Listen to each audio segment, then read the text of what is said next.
health inclusion of trans in your health services sa barangay. As well as sa SK, dahil nga may pangangailangan, meron tayong young transgender people, so yung ating SK ay pwede naman na mag-adapt ng isang programa to respond to their constituency, mga young transgender people, support group, mga protocol guidelines pa for young transgender people, again. So pwedeng mga ganon for that. And that's the provision. Next. Nilay down din kung ano yung specific offenses for transgender people in the access to their health care.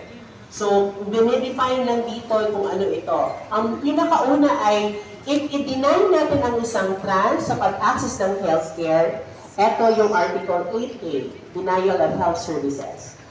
Dahil nga na may harmful impacts to the person's dignity and well-being, yung ating conversion practices done by our healthcare providers, ito yung prohibition, no? yung Article 8B.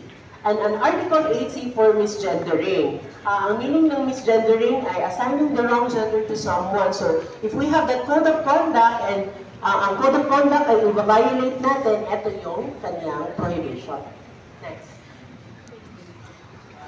Next ay i-define din kung saan, paano mag-complain, saan magko-complain, at ano ang redress mechanism for that grievance.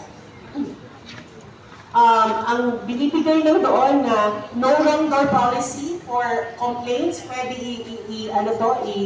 ibigay sa any agencies under the city. And then, kung administrative complaint, ito ay pwede naman nilang i-access yung administrative redress sa PRC as well as with the CSC. Para lang na may reporting tayo sa progress of the implementation of the ordinance, this is the mandate yung reporting. Hindi pa tayo naglagay kung magkano ang ating operational budget and where to source the funds for this ordinance, kaya I just left it blank. And that's it. That's the QC STARS program ordinance of Quezon City. Thank you very much.